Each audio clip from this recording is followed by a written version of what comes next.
इस मनुष्य जाति ने ओशो जैसा मनुष्य तो कभी भी पैदा नहीं किया, क्योंकि अधिकांश संबुद्धों के बारे में, उच्च प्रतिभाओं के बारे में, उच्च श्रेणी की आत्माओं के बारे में ओशो बोले तो हमें पता है, एक अनुमान है कि कैसे कैसे लोग हुए। लेकिन ओशो जैसा एक मानवता को नया मोड़ दे देना हर तल पर, यह सिर्फ ओशो ने किया। ओशो के पहले ऐसा हुआ कि ईसा के पहले ऐसा और ईसा के बाद ऐसा और ये और वो, लेकिन सही मायनों में इस मानवता को जो मोड़ दिया 180 डिग्री का, वो सिर्फ ओशो ने दिया। इसके पहले, ओशो के पहले कोई नहीं कर पाया था। छोटे मोटे मोड़ सब दे रहे थे, लेकिन ओशो जैसा अद्भुत काम, ओशो जैसा अद्भुत विजन। आज हमारे एक मित्र ने मुझे छोटा सा क्लिप भेजा ओशो का। ओशो बोलते हैं कि तुम एक स्त्री को देखते हो, वो अच्छी लगती है, वो तुम्हें अच्छी लगती है उसकी स्वतंत्रता के कारण, वो स्वतंत्र है, लेकिन फिर तुम उसको शादी कर लेते हो किसी भी तरीके से, अब वो वही स्त्री नहीं रही। उसके जो सौंदर्य था, वो खूबसूरती थी, उसकी स्वतंत्रता में थी। ओशो उदाहरण देते कि एक पक्षी आकाश में उड़ता है, उसकी खूबसूरती आकाश में उड़ना है, उसे तुम पकड़ के पिंजरे में डाल दो, सोने के पिंजरे में डाल दो, तभी वो खूबसूरती नहीं रहेगी, वो पक्षी नहीं रहेगा, वो दूसरा पक्षी हो गया। अब ऐसा विजन, ऐसी दृष्टि, और हो सकता है बौद्धिक तल पे तो फिर भी किसी लोगों ने इस बारे में और इस तरीके का कोई या इस तरीके के समानांतर विचार रहे होंगे, लेकिन ओशो ने लाखों लोगों को ऐसी उच्चतर दशा में जीने के लिए तैयार किया अपनी ध्यान विधियों से, थेरेपी से, कि जहां आप किसी की स्वतंत्रता का आनंद ले सको। कहीं मन नहीं आया कि इसको जकड़ के अपने बाहों में ले लूं, या अपने इस अधिकार में ले लूं, या उसे अपना गुलाम बना लूं, या उसे अपने कैद में डाल दूं ना। तो ये जो ओशो की देन है, ये युगों तक लोग इसका आनंद लेते रहेंगे और विश्लेषण करते रहेंगे, क्या एक व्यक्ति हुआ है जो चीजों को किस तरीके से देखते थे। और ऐसा नहीं है ओशो के साथ में कि ओशो किसी एक बारे में ही इतना बोल गए, क्योंकि ऐसे हुए, कभी हुए जो सौंदर्य पे बोलते हैं, कभी हुए जो वीर रस पे बोलते हैं, या इसी तरीके से चित्रकार हुए जो इस तरीके का चित्र बनाते हैं, उस तरीके, सबके अपने अपने क्षेत्र होते हैं। लेकिन ओशो बहुआ में आया में वो विज्ञान पे भी बोलते हैं और विज्ञान के सदुपयोग के बारे में भी बोलते हैं। वो जेनेटिक इंजीनियरिंग के बारे में बोलते हैं, जब बहुत लोगों को इसके बारे में जानकारी ही नहीं थी, और उसके लिए जितनी चिंताएं थी, तो ओशो ने उसके निश्चित रूप से दुख, चुनौतियों के बारे में बोला, लेकिन उसके बहुत सारे अच्छे पक्ष को भी उन्होंने रखा। आज आर्टिफिशियल इंटेलिजेंस की बहुत बात हो रही है, अब इसके बारे में कई तरीके के पक्ष चल रहे हैं, लेकिन अगर ओशो होते तो उसको एक अलग तरीके से रखते, उसको मानवता को सुंदर से हर तल पे सुंदर से सुंदर करने के लिए, उत्कृष्ट से उत्कृष्ट करने के लिए, स्वस्थ से स्वस्थ करने के लिए ओशो इसके सदुपयोग के नजरिए देते हैं। ये विश्व सरकार की बात हो, आर्थिक व्यवस्थाओं की बात हो, समाज व्यवस्थाओं की बात हो, हर तल पर। और जो ओशो के नए मनुष्य की परिकल्पना है, जोरवादी बुद्धा की जो कल्पना है, पहले कब हुआ ऐसा? कभी कभार अपवाद स्वरूप कोई हुआ होगा, राजा जनक, लेकिन एक मनुष्यता को उस दिशा में लेके जाना पूरी की पूरी, कि हर व्यक्ति जोरवादी बुद्धा हो। वो उदाहरण देते रहे कि ऐसा माली भी क्या, माली जिसके बगीचे में कभी कभार फूल आते हैं, सारे ही फूल बने। और ओशो की इतनी व्यापक दृष्टि है और उस प्रकार इतना व्यापक वर्क है कि लाखों करोड़ों लोगों को बुद्धत्व को उपलब्ध होने में कोई दिक्कत नहीं। और ओशो युगों युगों के लिए ये सब बातें छोड़ गए। सौभाग्यों का सौभाग्य ओशो के साथ ये हुआ कि उनको ऑडियो और वीडियो में रिकॉर्ड कर लिया गया। अब ओशो युगों युगों तक सीधे लोगों से बात कर सकते हैं। आप उनको देख सकते हो वीडियो में ही सही, उनकी आवाज़ सुन सकते हो, उनकी आवाज़ आपके अचेतन तक रस घोल जाती है। उनकी मुद्राएं आप वीडियो में देखो, फोटो में देखो, आंखों के द्वारा वो आपके अचेतन तक जाती है और वो एक चुनौती बनती है, एक ललकार बनती है। जब ओशो कहते हैं कि ऐसा थोड़ी कि मैं ही हूँ, तुम भी ऐसे ही हो।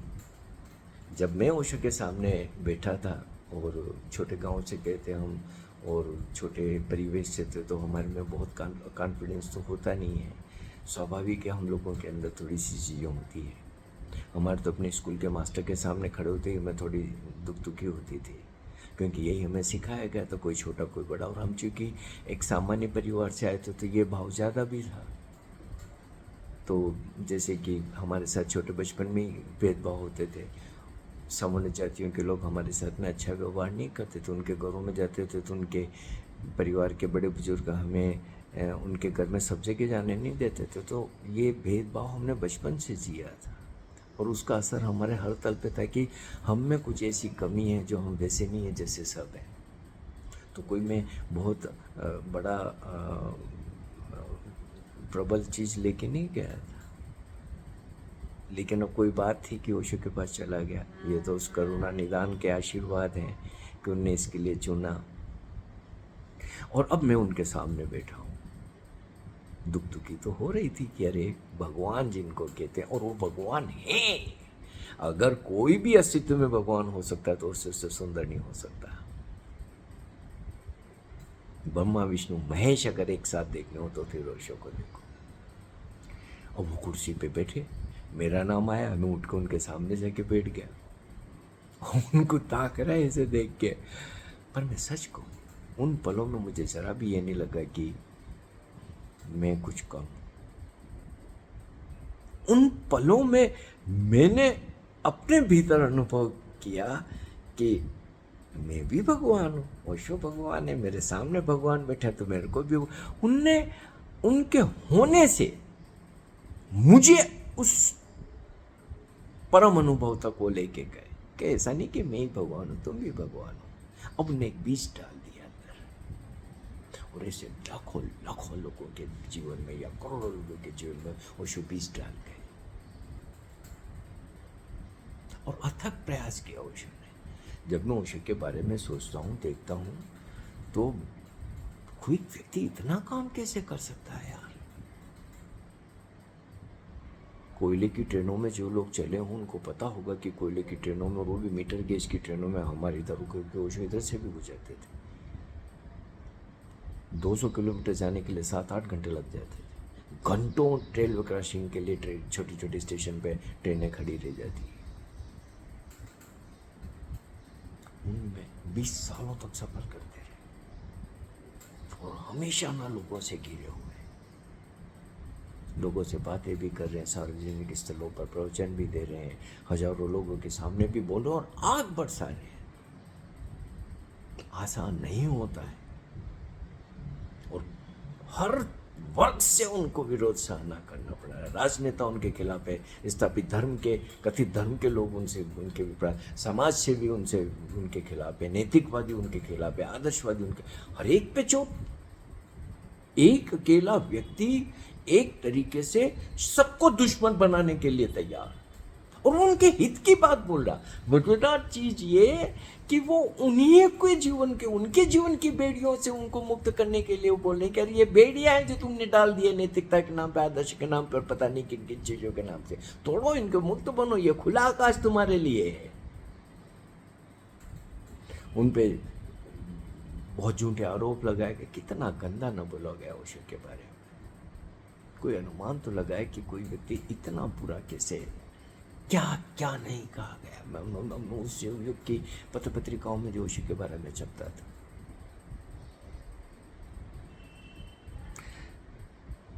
धर्मयुग के धर्मवीर भारती जैसे व्यक्ति ने ओशो के खिलाफ लिखा।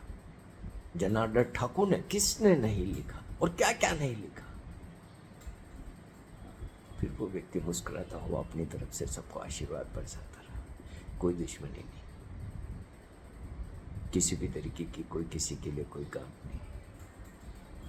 शैल चतुर्वेदी बड़े कवि थे। जब ओशो पूना से अमेरिका चले गए, उनकी एक कविता छपी थी धर्मयुग में। बड़ी कविता थी जिसमें 2 लाइनें थी। भक्तों की नाक पे चोट पोत के चूना, भाग गए भगवान छोड़ के पूना। और वही शैल चतुर्वेदी जब आश्रम में जाते थे कवि सम्मेलन के लिए, तो ओशो के साथ उनका फोटो है, सभी कवियों के साथ। उस करुणा निदान ने किसी के लिए कभी कुछ नहीं सोचा। तुमने उसको जहर दिया, पत्थर फेंके या गालियां दी या अपमानित किया, उस व्यक्ति ने अपनी मुस्कुराहट दी, अपना आनंद दिया, अपनी खुशियां दी, अपना सौंदर्य दिया, अपना सत्य दिया। मैंने काफ़ी सालों तक पत्रों का काम भी किया, तो मुझे बता संस्मरण सुनने में आते रहते थे बहुत सारे कि जब लोगों के पत्र आते थे और ओशो से नीलम पूछती थी, पत्रों को बताती थी, तो कभी कभी गालियाँ भी लिख देते थे लोग। मैंने भी ऐसे बहुत सारे पत्र देखे जो बहुत अश्लील गालियाँ लिख के भेज देते थे। तो ऐसे पत्रों के लिए ओशो को कहते थे कि मेरे आशीर्वाद भेजो उसको। नीलम को तो तुम्हें गालियाँ दे रहा है बुरी तरीके से, तो बोले जो उसके पास है वो तुम्हें दे रहा है, जो तुम्हारे पास मैं हूँ, मुझे दो उसे। लाखों लाखों लोग ऐसे तैयार कर गए, ऐसे अद्भुत चीजें तैयार कर गए, और एक जीवन का ऐसा कोई अंश नहीं छोड़ा जिस पर ओशो ने अपनी अद्भुत दृष्टि नहीं दी, जिस तरीके से कभी किसी ने सोचा ही नहीं, और दृष्टि भी दी और उसे व्यावहारिक बनाने के लिए पूरे ब्लूप्रिंट दिए कि इसको कैसे ऐसा किया जा सकता है। उनने कुछ सालों के से लेकिन रजनीशपुरम बना के बता दिया था कि ऐसे भी जिया जा सकता है। अब ये ईसाइयों में कहावत है ना भाई कि सबको अपना क्रॉस लेके चलना पड़ता है। एक अर्थ में उसका अलग अर्थ है, लेकिन ओशो कहते क्रॉस क्यों अपने कंधे पे, क्यों नहीं गिटार। क्या अद्भुत दृष्टि और क्या अद्भुत व्यक्ति।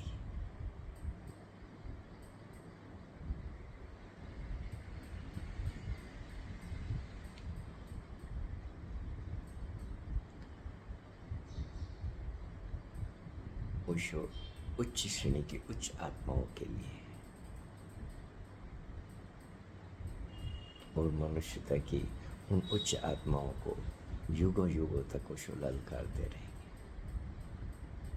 ओशो ने जो कम्यून का सपना देखा, ओशो ने जो जोरवादी बुद्धा का सपना देखा, ओशो ने जो नए मनुष्य का सपना देखा, वो निश्चित साकार होगा, आज नहीं कल। बीज हम सबके भीतर, इस मानवता के भीतर वो डाल गए, ये अंकुरित भी होंगे, बड़े पौधे भी बनेंगे। इसको होने से कोई नहीं रोक सकता। किन्हीं और रूपों में हम फिर आएंगे इस पृथ्वी पे, और किन्हीं और रूपों में हम उस ओशो के सपने को साकार करने में अपनी भूमिका अदा करेंगे। हमें ओशो तैयार करके गए, हर एक को तैयार करके गए, लाखों करोड़ों लोगों को, उस पूरी पृथ्वी को उस दिशा में वो प्रेरित करके चले गए, और हम ये मनुष्यता के लोग उस दिशा में काम करते रहेंगे। ओशो असफल हो जाए, ये इवन तार्किक रूप से भी स्वीकारना संभव नहीं है।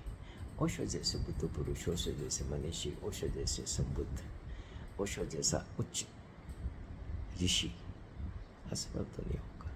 किसी की ताकत नहीं कि ओशो को असफल